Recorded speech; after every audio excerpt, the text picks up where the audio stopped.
If you can take 1 second and just hit the subscribe button below, you have no idea how much that means to YouTubers like myself, the guys that do this stuff every day.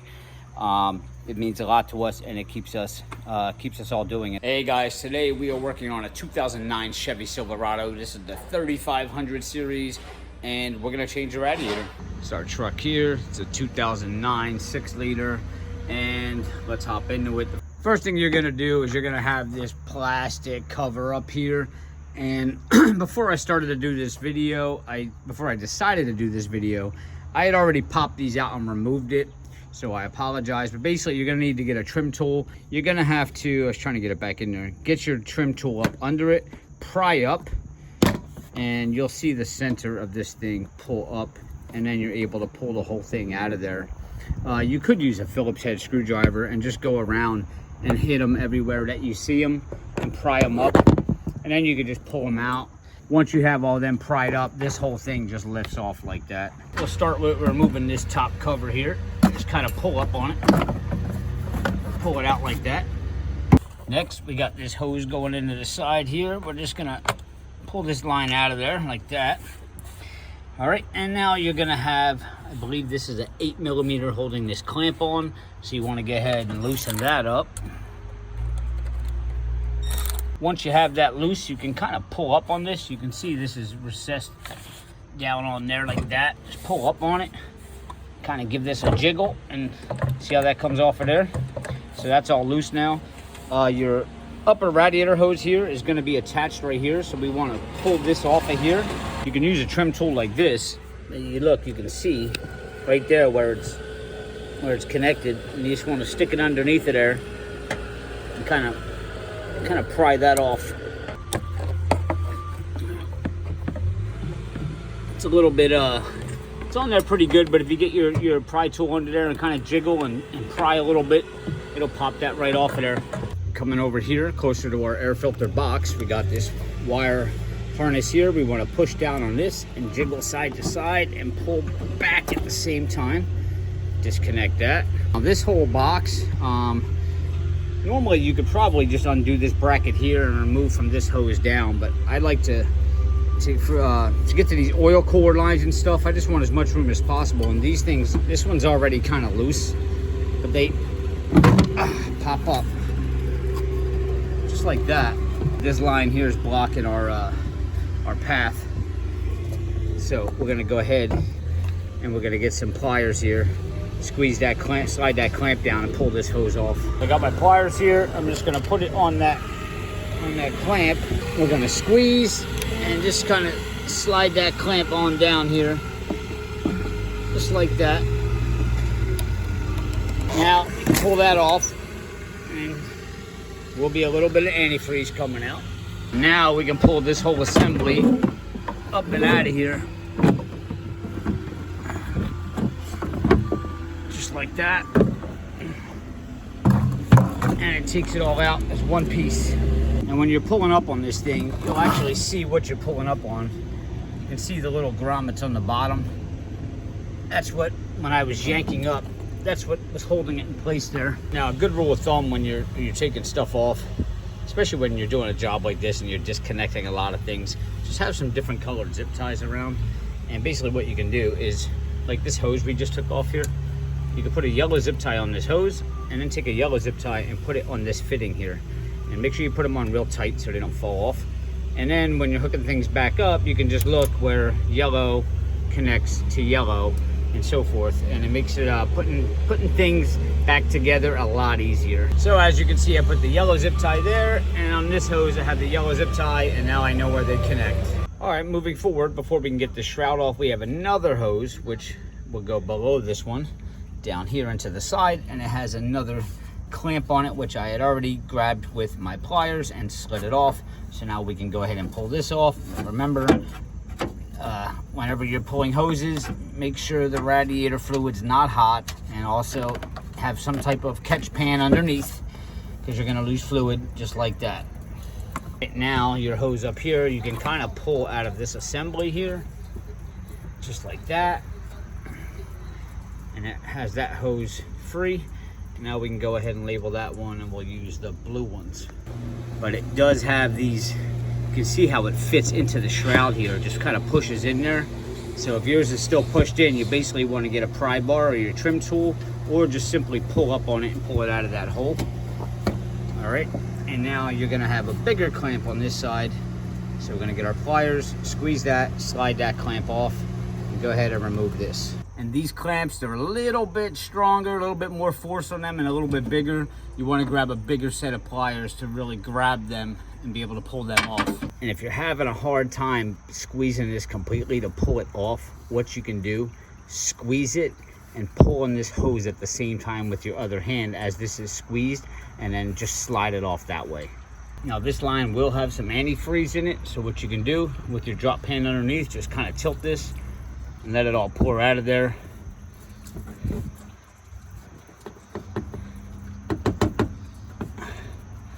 All right, now we can just kind of set this up out of the way. I am not gonna disconnect it from the other end. I feel like this is out of the way enough for me to get in here to this shroud. All right, next at the top of your shroud, you're gonna have a 10mm bolt right here, and there's gonna be another one down there. I already loosened these up for sake of speeding up the video, but you wanna go ahead, get your 10mm, and you wanna take out that one and come around to the other side of the truck. And you'll see that one that I already started backing out.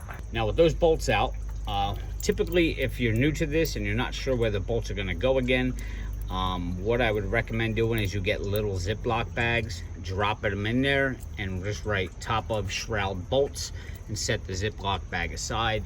All right, next on the bottom of the shroud, midway down, I don't wanna say bottom, midway down, you're gonna see these little tabs again, which you're gonna need your trim tool.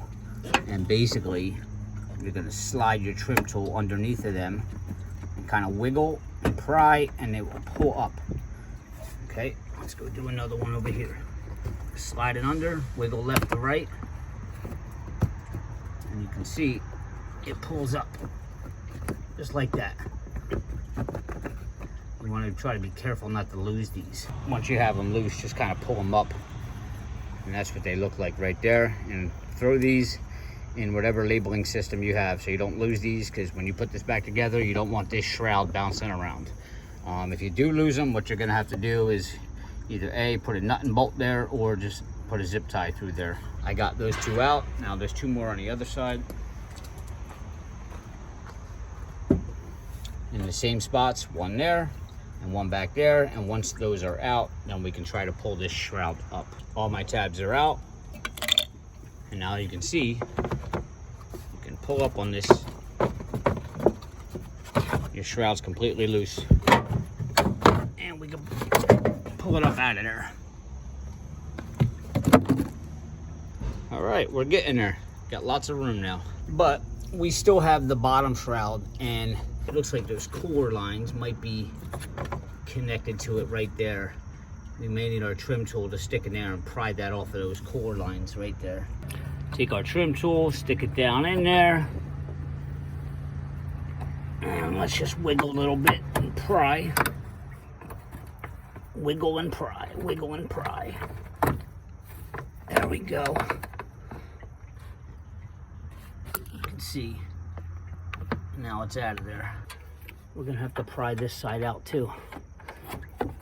Just push forward, there we go. And it's out. Now we should be able to pull it up. Just kind of tilt a little bit. Might have to tilt it in a little bit. There we go. There we go. Lots of room now. We are almost home free, but not yet. We got to remove all these lines going into the radiator here, and over there, and the bottom radiator hose. These lines here, you're going to see this little black, I don't know, we'll call it a cap. You want to pull on it, slide that free. So underneath it here, there's going to be a little C-clip type of thing that we want to pry up to pull these out. You guys look close in there. See the gold clip that's in there? That's what you actually have to get your pick under and try to pry that up. Let me see if I can do this with one hand here. So we want to stick our pick in there, and this is the hardest part of this whole job, is getting these little suckers up. There it goes. See it coming out there? Come on. Get out of there. There it goes. All right. And that's what that thing looks like. Little clip. Now you should just be able to pull these out. Let me get a little bit of leverage here. There we go. See, it just pulls out. I've seen a lot of guys online, people using wrenches on these things. No, no, no, no, no, no. You don't need to go through all that. Take that little clip out and pulls right out. So we're gonna do the same thing, and I'm not gonna film it, but same thing for that one, because that's gonna be hard to get a camera down there too. And we got two more on that side, but they're all the same thing. We're gonna pull them out. All right, guys, I got all the lines off. Not gonna lie, they are a pain in the butt. All right, especially when you get to the bottom ones. They're a little bit hard because you're kind of leaning over the truck down in there, and you're gonna say a couple swear words while you're doing it, I assure you, whether you're Christian or you're not. All right, so being that this is the hardest part of the job with these pins, you can fast forward if you want to, if you just want to get ahead, but being that this is the hardest part of the job, I just kind of want to take a minute and give people tips for pulling these out. All right, so if you have a pick, one, be very careful, because you're going to stick this in your finger a million times and you're going to be screaming. All right, but this is the pin we're trying to take out. It's really hard with a flathead screwdriver. You really have to have something with a really pointy point, which is these picks. Okay, so, and you're not going to be able to just stick the pick down in there and turn and pull up. What you have to do is you got to, because there's like no room to get on the side of this thing when it's connected to the radiator. So you have to stick the tip down there a little bit, and then you got to kind of wiggle this a little bit just to get this to start prying up. Then you'll be able to actually get under it and pull it the rest of the way out. And again, I apologize if this made the video a lot longer and pissed somebody off, but the reason why we do these videos, guys, is for people to learn. People come here because they don't know how to do stuff, and they rely on us to you know, pretty much tell them how to do it. Come down in our engine here. There's our lower hose, which is a big clamp. So we're gonna need our big pliers to take that off. And same thing, if you can't squeeze it and slide the clamp down, squeeze it, and then with your other hand, pull the hose at the same time to try to get that off. Now, some of these do have a clip, like these lines did. And if you need to know how to do that, go back on my channel and search remove radiator lines, because I have a demonstration on how to get one off on one of these as well, because sometimes these have a clip in them. Now, before you take that hose off, this is where you want to check your catch pan underneath your truck. Make sure it's not full, it's not overflowing already, because when you take this hose off, this is where you're going to lose majority of your radiator fluid, because this is the bottom hose. So anything that didn't come out is going to come out now. Next up, we're going to have our main brackets holding this radiator in. There's one here, and then where your upper radiator hose connected down there, there's another one. These are a 1/2 inch. Once we loosen these up, that will allow that radiator to pivot, and we should be able to pull it up and out. All right, I almost got my other bolt out on the other side. All right, now you should be able to pull just a little bit like that. And there's our radiator ready to come out. And out of there. Just like that.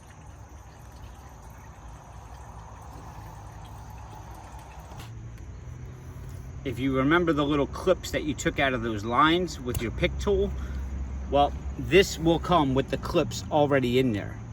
Okay, and you can actually see the clip inside of there. So you don't need to put those other clips back in. You're gonna take your cord line and basically you're gonna put some pressure on and push in, and you'll feel it push in and click in, and it'll lock in by itself. You don't have to, don't pull these out again. You don't have to put the new ones in here. It's already set. Just push your cord lines in until they click, and you'll feel them. Sometimes they don't click.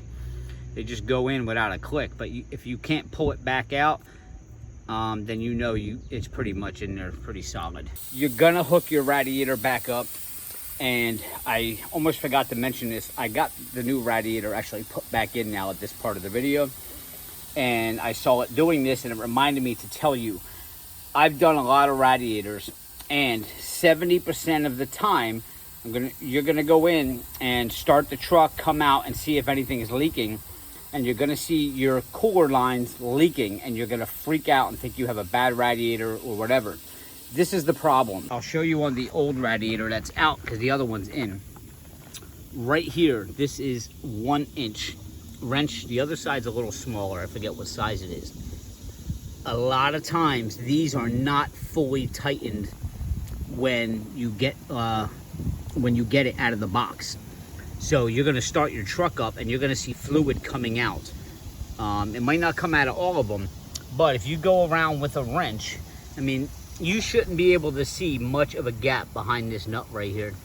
If you do, chances are, if you put a wrench on there, I guarantee you it's gonna turn in a couple of times.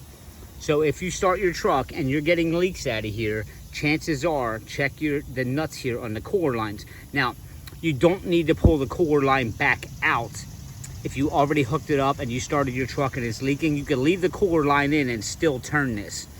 All right, but it's a little bit harder, especially for these bottom ones, to get a wrench down in there after you already hooked it up. So if you're watching this video prior to putting your radiator back in, go ahead and check your new ones first. Don't over tighten these because this is plastic.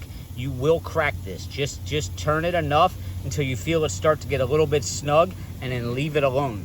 And just one thing I want to mention that's very important is when you're putting this back together, you want to put it back in the reverse order of how you took it out. Because if you put that radiator in and then before you put in the shroud and you start connecting all your radiator hoses and stuff, you're going to be connecting things that are going to be in the way, preventing you from putting the shroud in. So you're going to go ahead and connect all this stuff only to find out you got to disconnect it all again to put it back together, if that makes any sense. So try to remember the last thing that you took off, which obviously was the 2 bolts that were 1/2 inch that allowed the radiator to tilt. Start there, put them 2 back in, then go to the thing you took out before that and do it in reverse steps. Otherwise, you're gonna have to backpedal and take stuff apart. If you can take 1 second and just hit the subscribe button below, you have no idea how much that means to YouTubers like myself, the guys that do this stuff every day. It means a lot to us, and it keeps us all doing it, okay? And of course, give me a thumbs up if you can, just for getting all greasy and stuff for you. All right, hey guys, if you have any questions, leave a comment in the comments. Don't forget that thumbs up, subscribe, and I'll see you next time.